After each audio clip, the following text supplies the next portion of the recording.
श्री कृष्ण कहते हैं, जो होता है अच्छे के लिए होता है। कभी कभी विपरीत परिस्थितियां हमारी वर्तमान स्थिति को अच्छा करने के लिए आती है। मन चंचल होता है, ये इधर उधर भागता है और किसी भी कार्य की एकाग्रता का दुश्मन है। लेकिन यदि यह व्यक्ति के वश में हो जाए तो इससे अच्छा कोई मित्र नहीं है। इसीलिए मन को एकाग्र करना जरूरी है और मन को एकाग्र करने के लिए बस थोड़े से प्रयास और अभ्यास की जरूरत होती है।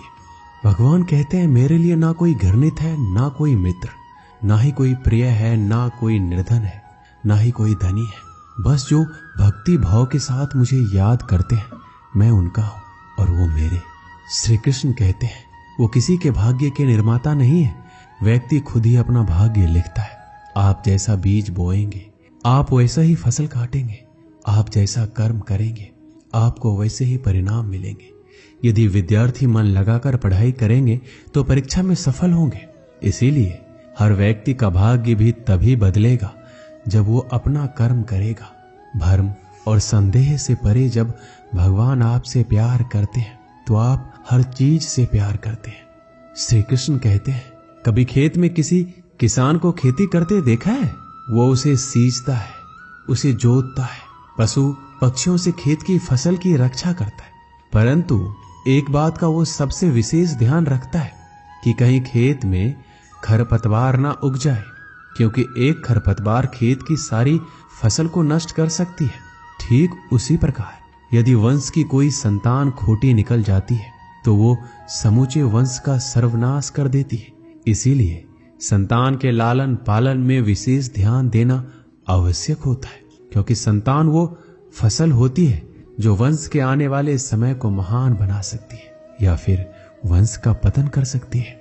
श्री कृष्ण कहते हैं, व्यक्ति को सदैव बुराई से बचकर रहना चाहिए।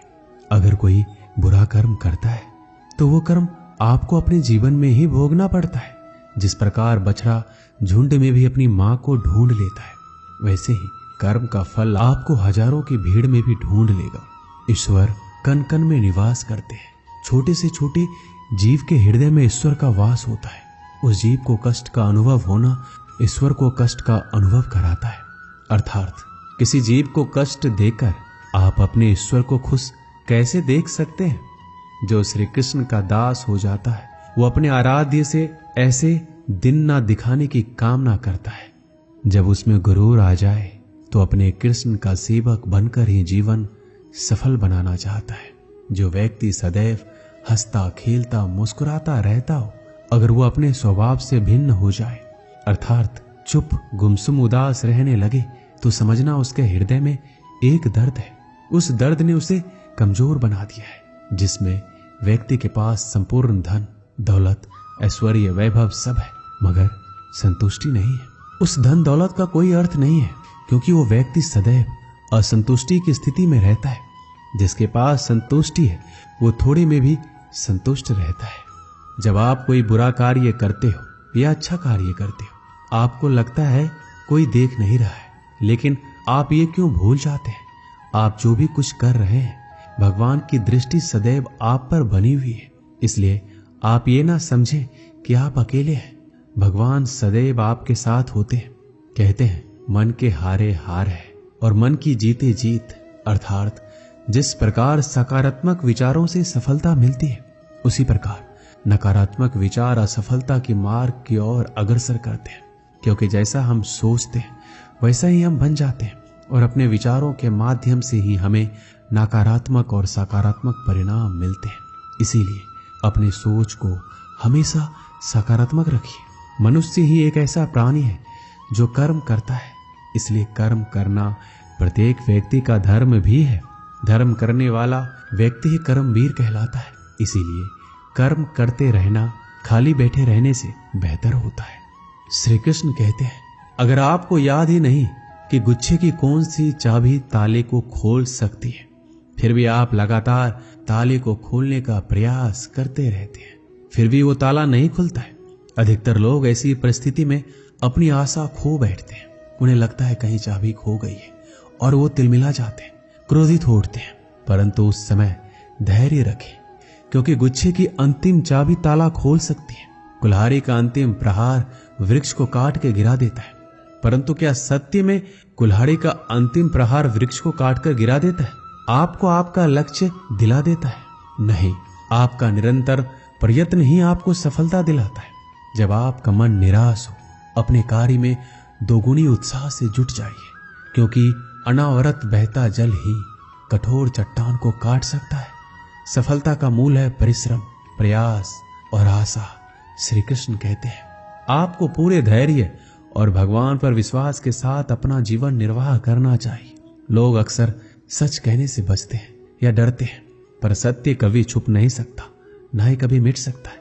हम कितना भी छुपा लें, पर एक ना एक दिन सच तो उजागर हो ही जाएगा। इसलिए जो बात सच पर आधारित हो, उसे कहने या मानने से कभी नहीं डरना चाहिए। लोग अपने शरीर को सुंदर बनाने में लगे रहते हैं, पर आत्मा की सुंदरता शरीर की सुंदरता से कहीं ज्यादा महत्वपूर्ण है। शरीर तो नश्वर है, मिट्टी से बना है और मिट्टी में ही मिल जाता है, पर आत्मा अमर है। इसलिए आत्मा की सुंदरता पर ध्यान दो। आत्मा की सुंदरता स्वयं को भगवान में लीन करने में मिलती है। जो अज्ञानी व्यक्ति होता है वो ये गलतफहमी पाल लेता है कि मैं करता हूं, सभी कार्य मेरे द्वारा किए जा रहे हैं। ऐसे में उसमें अहंकार घर कर लेता है। परंतु इस सृष्टि में जो भी हो रहा है सब कुछ भगवान के इच्छा से हो रहा है। अज्ञानता के कारण व्यक्ति में जब अहंकार जन्म लेता है तो उसका पतन होना निश्चित है। श्री कृष्ण कहते हैं मनुष्य का जीवन ऋतुओं के समान होता है। आज ग्रीष्म तो कल वर्षा, परसों शीत। तनिक संकट आया तो हम संयम खो बैठते हैं, तो तनिक ऋतु बदले तो हम अधीर हो जाते हैं। अपने आक्रोश, अपने क्रोध में हम उनसे ही संबंध बिगाड़ लेते हैं जो हमारे अपने होते हैं। क्यों ऐसा ही होता है ना? हमें लगता है कि हमारे अपने हैं, फिर से मना लेंगे, परंतु स्मरण रखिए सदा ऐसा करना संभव नहीं होता। सागर की उछलती लहरों को तट सहता है, और यदि तट ही टूट जाए तो बाढ़ आ जाती है। हमारे संबंध दूध की भांति होते हैं। दूध तपकर उबल सकता है, परंतु यदि उसमें खटास आ जाए तो वो फट भी जाते हैं, और फटे दूध को चाहे कितना मथ लो उसमें से मातम नहीं निकलेगा। इसलिए अपने संबंधों को संभाल कर निभाना चाहिए।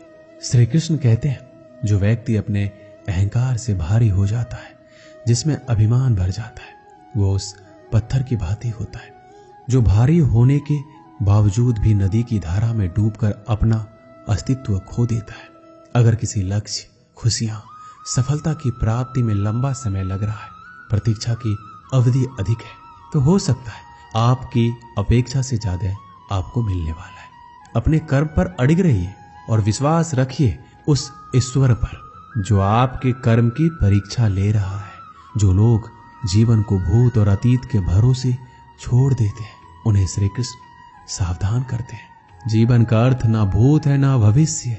जीवन केवल और केवल वर्तमान है। इसीलिए वर्तमान में अपने जीवन का आनंद उठाइए। श्री कृष्ण कहते हैं संगति या साथ, मित्र और साथी मनुष्य के व्यक्तित्व के लिए सबसे महत्वपूर्ण होते हैं। आप कहेंगे कैसे? मनुष्य अपने व्यक्तित्व के लिए उत्तरदायी होता है, परंतु मनुष्य संगति में ना चाहते हुए भी उसका व्यक्तित्व संगत की भांति हो जाता है।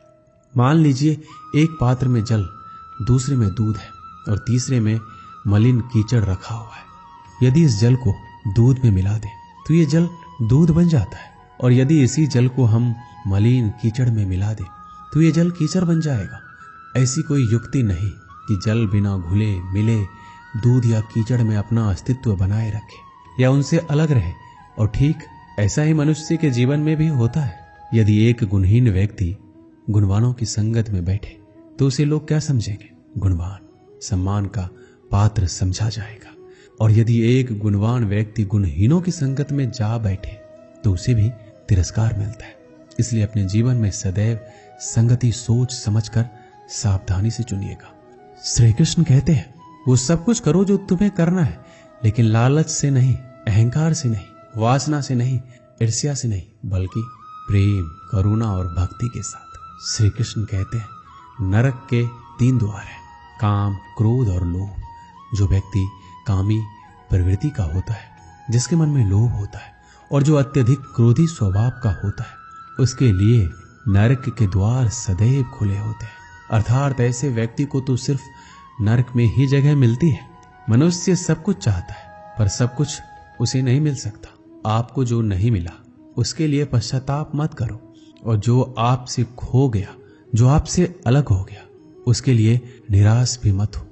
भगवान कहते हैं, मैं सभी प्राणियों के हृदय में स्थित आत्मा हूं। मैं ही सभी प्राणियों का आदि, मध्य और अंत हूं। समय एक सा नहीं रहता। आज दुख है तो कल सुख भी आएंगे, और सुख के बाद दुख आना भी स्वाभाविक है। श्री कृष्ण कहते हैं, मनुष्य भी बड़ा विचित्र प्राणी है। अपने से नीचे के स्तर के लोगों को हीन की दृष्टि से देखता है, उनका उपहास उड़ाता है, उनसे बार बार कहता है कि तुम्हारा कुछ नहीं हो सकता, तुम भविष्य में कुछ नहीं कर पाओगे। जब मनुष्य के पास धन, संपत्ति, मान, सम्मान होता है तो दूसरों का आदर नहीं करता, परंतु वो एक बात भूल जाता है कि उससे भी अधिक शक्तिशाली कोई अस्तित्व में है, और वो है समय। समय अपना चक्र कब बदलेगा ये कोई नहीं जानता। समय अपनी करवट कब लेगा ये कोई नहीं जानता। कोयला भी समय के साथ हीरे में परिवर्तित हो जाता है। इसीलिए जीवन में कभी भी किसी का उपहास नहीं उड़ाना चाहिए। श्री कृष्ण कहते हैं, निस्वार्थ कर्म को अपने जीवन में अपनाइए। जो विधाता की लेख में होता है उसी का फल हमें मिलता है। विधि के विधान को स्वयं ईश्वर भी नहीं टाल सकते।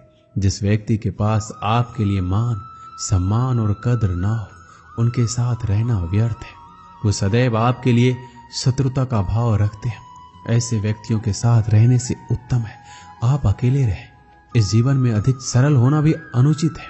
जो सरल और सीधे स्वभाव का होता है, लोग उसका अनायास फायदा उठाते रहते हैं। अच्छी किस्मत के लोग थोड़ा भी बुरा होने पर भगवान को कोसते हैं, और बुरी किस्मत के लोग थोड़ा भी अच्छा होने पर भगवान का स्मरण और धन्यवाद करते हैं। प्रभु अपने भक्तों की सदैव परीक्षा लेते रहते हैं। इस परीक्षा में भक्तों को अनेकों कष्टों का सामना करना पड़ता है। सामान्य लोग इसे अपना दुख मानकर पीछा छुड़ाते हैं, वहीं साधक तथा प्रेमी प्रभु की इच्छा समझकर उसका सामना करते हैं। जो लोग कहते हैं कि अपनों के आगे झुकने में कोई बुराई नहीं है, उन्हें ये मालूम होना चाहिए कि जो सच में अपने होते हैं ना, वो कभी झुकने ही नहीं देते। दिव्यता केवल शक्तिशाली होने में नहीं, बल्कि दूसरों में शक्ति जागृत करने में। जब लोग आपकी बुराई करें तो परेशान ना हो, क्योंकि वो लोग आपको महत्व देने का कोई और तरीका नहीं जानते। सबसे इस तरह का व्यवहार कीजिए कि कोई आपके बारे में बुरा भी कहे तो कोई उस पर विश्वास ना करे। हम ना बोले फिर भी वो सुन लेता है, इसीलिए उसका नाम परमात्मा है। वो ना बोले फिर भी हमें सुनाई दे, उसी का नाम श्रद्धा है।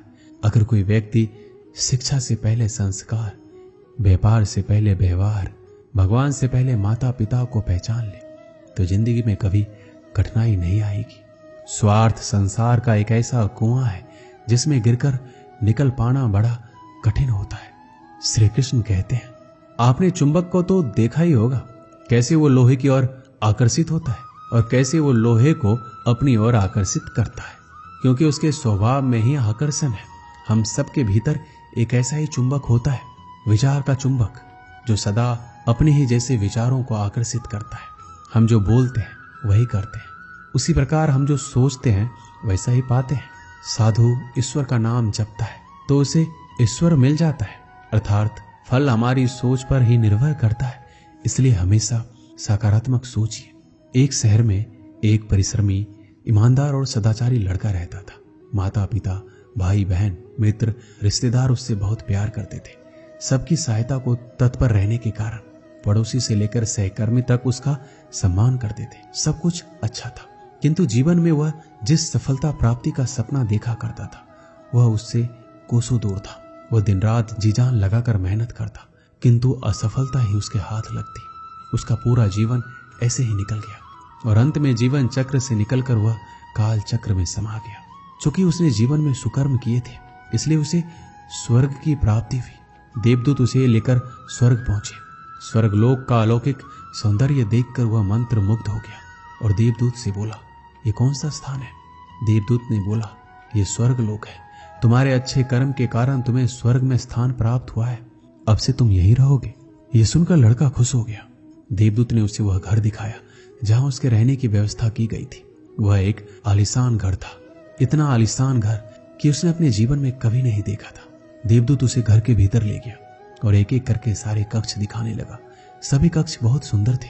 अंत में वह उसे एक ऐसे कक्ष के पास लेकर गया जिसके सामने स्वप्न कक्ष लिखा हुआ था। जब वो उस कक्ष के अंदर पहुंचे तो लड़का ये देखकर दंग रह गया कि वहां बहुत सारी वस्तुओं के छोटे छोटे प्रतिरूप रखे हुए थे। ये वही वस्तुएं थे जिन्हें पाने के लिए उसने आजीवन मेहनत की थी किंतु हासिल नहीं कर पाया था। आलीशान घर, कार, उच्चाधिकारी का पद और ऐसी बहुत सी चीजें जो उसके सपनों में ही रह गए थे। वह सोचने लगा कि इन चीजों को पाने के सपने मैंने धरती लोक में देखे थे किंतु वहां तो मुझे ये मिले नहीं। अब यहाँ इनके छोटे प्रतिरूप इस तरह से क्यों रखे हुए हैं? वो अपनी जिज्ञासा पर नियंत्रण नहीं रख पाया और पूछ बैठा, ये सब यहाँ इस तरह, इसके पीछे का क्या कारण है? देवदूत ने उसे बताया, मनुष्य अपने जीवन में बहुत से सपने देखता है और उनको पूरा हो जाने की कामना करता है किंतु कुछ ही सपनों के प्रति वह गंभीर होता है और उन्हें पूरा करने का प्रयास करता है। ईश्वर और ब्रह्मांड मनुष्य के हर सपने पूरा करने की तैयारी करते हैं, लेकिन कई बार असफलता प्राप्ति से हताश होकर और कई बार दृढ़ निश्चय की कमी के कारण मनुष्य उस क्षण प्रयास करना छोड़ देता है जब उसके सपने पूरे होने वाले होते हैं। उसके वही अधूरे सपने यहाँ प्रतिरूप के रूप में रखे हुए हैं। तुम्हारे सपने भी यहाँ प्रतिरूप के रूप में रखे हैं। तुमने अंत समय तक हार ना मानी होती तो उसे अपने जीवन में प्राप्त कर चुके होते। लड़के को अपने जीवन काल में की गई गलती समझ आ गई किंतु मृत्यु पश्चात अब कुछ नहीं कर सकता था। इस कहानी से हमें यही सीख मिलती है कि किसी भी कार्य को पूर्ण करने की दिशा में अगर आप आगे बढ़ रहे हैं तो उसे दृढ़ निश्चय के साथ कीजिए। चाहे कितनी भी मुश्किलें क्यों ना आए, चाहे कितनी बार भी असफलता का सामना क्यों ना करना पड़े, अपने सपने को पूरा करने की दिशा में तब तक प्रयास करते रहेंगे जब तक वो पूरे नहीं हो जाते। अन्यथा समय निकल जाने के बाद ये मलाल रह जाएगा कि काश मैंने थोड़ा प्रयास और किया होता। अपने सपनों को अधूरा मत रहने दीजिए। दृढ़ निश्चय और अथक प्रयास से उन्हें हकीकत में तब्दील करके ही दम लीजिए। श्री कृष्ण सदैव आपके साथ है। दोस्तों, इस वीडियो में बस इतना ही। मिलते हैं अगले वीडियो में। अपना ख्याल रखिएगा। जय श्री कृष्ण।